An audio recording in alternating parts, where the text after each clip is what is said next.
Hello నమస్తే welcome back మేరిగాస్ kitchen. అందరూ ఎలా ఉన్నారండి? మీరందరూ సేఫ్గా ఉన్నారా? ఈరోజైతే మనం ఫిష్ పులుసునైతే ప్రిపేర్ చేసుకుందాం అండి. ఫిష్ కర్రీ ఈజీగా టేస్టీగా మీరు ఎప్పుడు కూడా ఇటువంటి టేస్ట్ చూసి ఉండరండి. ఆ విధంగా నేనైతే చేసి మీకు చూపిస్తాను. చాలా బాగుంటుందండి. ఈ విధంగా చేసుకుంటే మీరు ఏ విధంగా చేసుకున్నా కూడా ఒకసారి నేను చేసిన నా వీడియోని ఫస్ట్ నుంచి లాస్ట్ వరకు చూసి ఆ విధంగా ట్రై చేయండి. చాలా చాలా బాగుంటుంది. చాలా టేస్ట్గా కూడా ఉంటుంది. ఒకసారి ట్రై చేయండి. చేపల కూరని అనేక రకాలుగా చేసుకోవచ్చు. ఈ రకంగా చేసుకుంటే ఇంకా బాగుంటుంది. ఒకసారి అయితే ట్రై చేయండి. ఇదిగోండి ఇప్పుడైతే మనం ఇదిగోండి ఫిష్ని తీసుకున్నాం. 2 kg ఫిష్ ముక్కలండి అవి తీసుకొని బాగా నిమ్మకాయ ఉప్పు వేసి క్లీన్ చేశానండి. క్లీన్ చేసిన తర్వాత కొంచెం పసుపు సాల్ట్ వేశాను. 1 టేబుల్ స్పూన్ సాల్ట్, పసుపు ఈ విధంగా మొక్కల్ని ఈ విధంగా కలిపి పక్కన పెట్టుకుంటానండి. పసుపు సాల్ట్ సరిపోతుంది.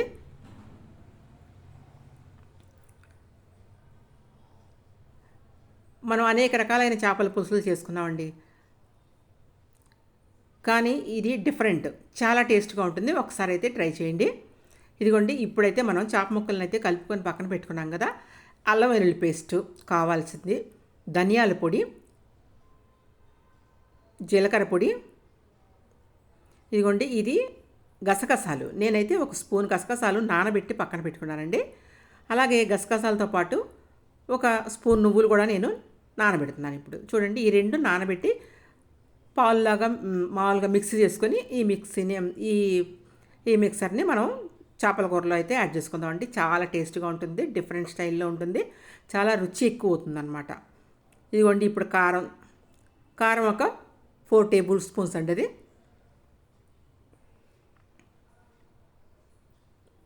కావాల్సిన పదార్థాలు మనం చేసుకునే చేపల కూరకి ఏమేం కావాలి అనేది అయితే మీకు నేను చేసి చూపిస్తున్నాను. బంగాళదుంపలు అనదర్ టేస్ట్ కోసం అయితే నేను 2 బంగాళదుంపలు అయితే తీసుకున్నానండి. పచ్చివి అవి. వాటిని పీల్ తీసేసి ముక్కలు కూడా కోసి యాడ్ చేస్తానండి. చింతపండు 1 నిమ్మకాయ అంత చింతపండు తీసుకున్నాను. దాన్ని ఈ విధంగా ముందే నానబెట్టుకొని పిసికి పులుసులాగా తీసుకొని పక్కన పెట్టుకుంటాను రెడీగా.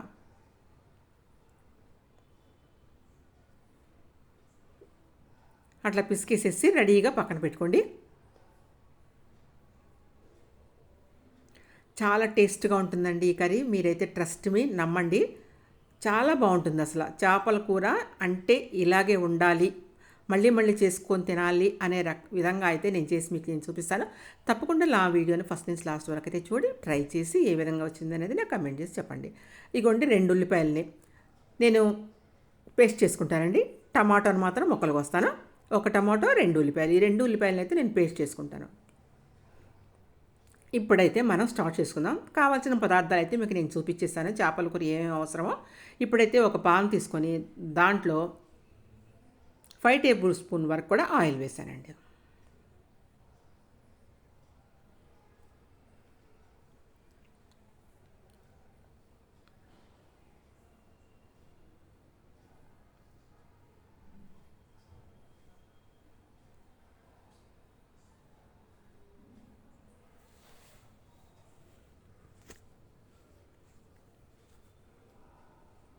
ఇప్పుడు నూనె కాగిందండి. కాగిన తర్వాత మీరు ఏం చేస్తారంటే మ్యాగ్నెట్ చేసి పెట్టుకున్న పసుపు ఉప్పు కలుపుకున్న ముక్కల్ని ఈ విధంగా వరుసగా ఇలా పరిచేసేయండి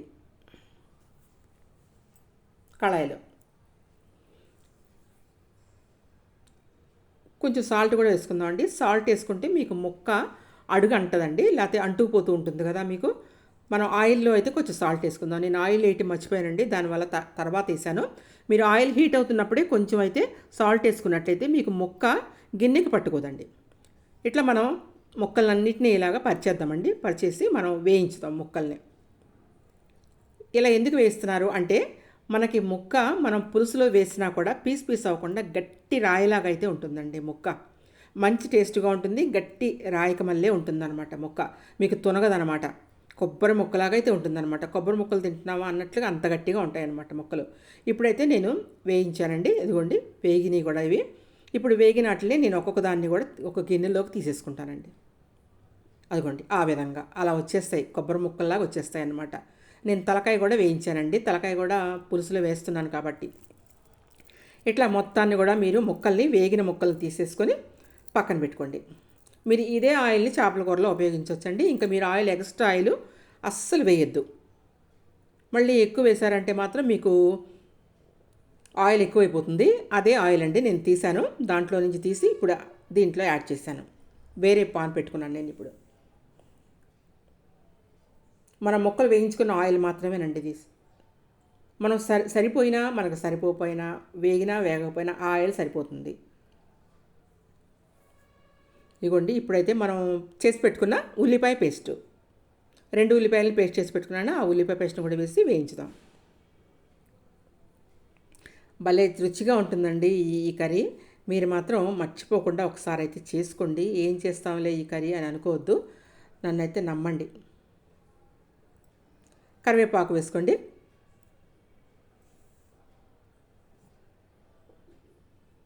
కరివేపాకు 2 పచ్చిమిరకాయలు కూడా వేసుకోండి. ఇదిగోండి ఇప్పుడు అల్లం వెల్లుల్లి పేస్టు.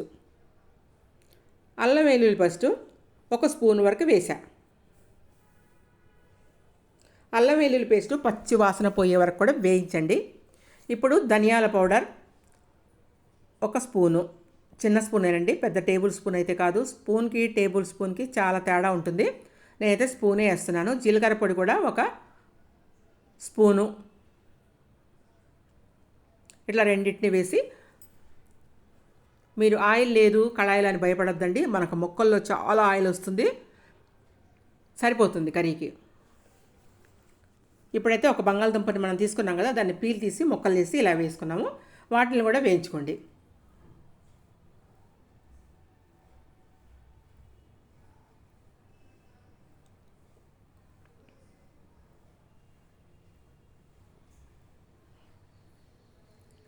ఇప్పుడు ఒక టమాటాను తీసుకున్నాం కదా, దాన్ని కూడా ముక్కలు కోసి వేసేద్దాం.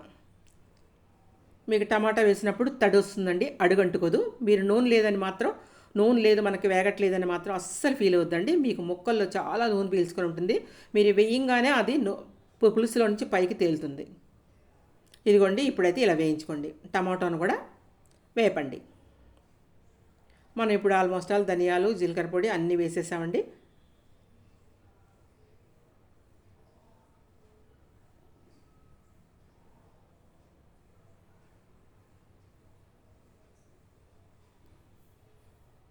కొంచెం పసుపు వేసుకోండి. మనం ముక్కల్లో కూడా పసుపు వేసాము, ఇప్పుడు కర్రీలో కూడా మనం పసుపు వేసుకుందాం. పసుపు అయితే కొంచెం యాడ్ చేసుకొని ఈ విధంగా కొంచెం బంగాళదుంప నలిగే వరకు కూడా వేయించుకోండి.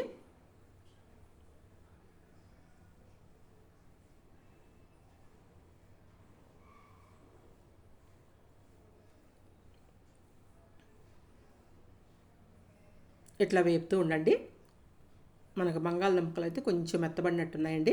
ఇప్పుడు మనం 4 టేబుల్ స్పూన్ల కారం అయితే వేస్తున్నానండి నేను. మనం తీసుకున్న క్వాంటిటీని బట్టి మనం కారం యాడ్ చేసుకోవాలి కాబట్టి 4 టేబుల్ స్పూన్ల కారం అయితే వేసేసాను. ఫుల్గా వేసేసానండి, మొత్తం వేసేస్తాను. ఇప్పుడైతే మనం చేసి పెట్టుకున్న గసగసాలు నువ్వుల పేస్టు కమ్మగా ఉంటుందండి, కమ్మగా ఉంటుంది ఇది మీకు. ఇదిగోండి ఇప్పుడైతే మనం నిమ్మకాయ అంత చింతపండు తీసుకున్నాం కదా, దాని పులుసు అయితే ఈ విధంగా పోసేసాం.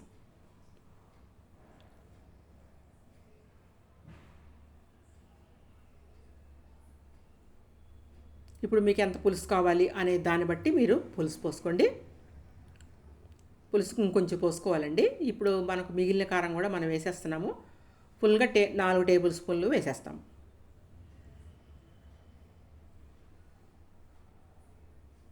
అంతేనండి. ఇప్పుడు సాల్ట్ అయితే సరిపోతే సాల్ట్ యాడ్ చేశాను నేను. 1 టేబుల్ స్పూన్ వరకు సాల్ట్ వేసాను. సాల్ట్ అనేది మీ ఇష్టం అండి, మీరు ఎంత తింటే అంతవరకు అయితే మీరు యాడ్ చేసుకోవచ్చు సాల్ట్. ఇది ఏంటి అనుకుంటున్నారా? చిని షుగర్ కానీ బెల్లం కానీ చిన్న స్పూన్తో వేసుకోండి. షుగర్ వేసి వేయనట్టు ఉండాలండి. మీకు స్వీట్ అయితే తెలియకూడదు కర్రీ, కానీ మనం వేసిన ప్రతి ఒక్కటి కూడా బ్యాలెన్స్ అవుతుందండి. పంచదార వేయటం వల్ల మొత్తం కారము మనం వేసిన పదార్థాలన్నీ బ్యాలెన్స్డ్గా ఉంటుంది. కర్రీ చాలా టేస్ట్గా ఉంటుంది.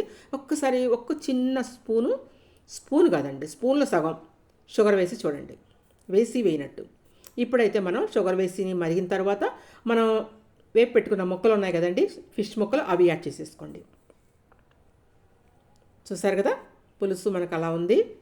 మనం ఇప్పుడు మీడియం ఫ్లేమ్లో పెట్టుకుందాం. ఇప్పుడు ఒకసారి మళ్ళీ ఉప్పు చూసుకోండి సరిపోతుంది లేదని. సరిపోతే అడ్జస్ట్ చేసుకోండి. మీకు ఏం సరిపోయినా అడ్జస్ట్ చేసుకోవచ్చు మీరు ఇప్పుడు. మీకు ఛాన్స్ ఉంది ఇప్పుడు అడ్జస్ట్ చేసుకునేది. ఇప్పుడైతే మీరు మీడియం ఫ్లేమ్లో పెట్టి ఉడకనివ్వండి. ఎగ్జాక్ట్లీ 10 మినిట్స్ ఉడకనివ్వండి సరిపోతుంది. ఎందుకంటే మనం మొక్క వేసినాక ఎక్కువ సేపు అయితే ఉడకకూడదు. నేనైతే ఇంకొంచెం సాల్ట్ వేసానండి, నాకు సరిపోలేదు. ఇప్పుడైతే ఎగ్జాక్ట్లీ 10 మినిట్స్ అయితే నేను మీడియం ఫ్లేమ్లో పెట్టి ఉడకనిచ్చానండి. అంతే దించేసాను కర్రీ. చూసారా మంచి ఎంత కలర్ఫుల్గా ఉందో కర్రీ. సూపర్ టేస్ట్గా ఉంటుందండి. తింటే కూడా మీరు లొట్టలు వేసుకుంటా తింటాం అయితే ఖాయమండి. చేపల కూర, ఇటువంటి చేపల కూర మీరు ఎప్పుడు తినైతే ఉండరండి, అంత డిఫరెంట్ స్టైల్లో ఉంటుంది. ఇప్పుడైతే కొత్తిమీర కూడా వేసుకొని ఉడకనిస్తున్నాను నేను. అయిపోయిందండి కర్రీ అయితే మనం దించేసుకోవచ్చు, స్టవ్ ఆఫ్ చేయొచ్చు. చూసారా చుట్టుపక్కల నూనె ఎలా తేలిందో. చూసారా కొబ్బరి ముక్కలు ఎలా ఉంటాయి, నలగకుండా అలా ఉంటాయండి ముక్కలు. మీకు లాస్ట్ వరకు కూడా కొబ్బరి ముక్కలాగే ఉంటుంది మీకు. మీరు ఇలా తుంచుకొని తినాలి. ఎందుకు అంటే మనం ముందు వేయించాం కాబట్టి, అందుకే మనం వేయించాం. చూసారు కదా కర్రీ రెడీ అయిపోయిందండి. నూనె అయితే చూసారా ఎంత చక్కగా రెడ్ కలర్లో ఎలా తేలిందో. ఇంకా ఇది తింటే ఉంటుందండి. మీరు ఇక ఒక గిన్నెడు అన్నం అయితే లాగించడం మాత్రం గ్యారంటీ అండి. తప్పకుండా ఈ విధంగా అయితే చేసుకోండి, మీకు తప్పగా నచ్చుతుంది ఇది.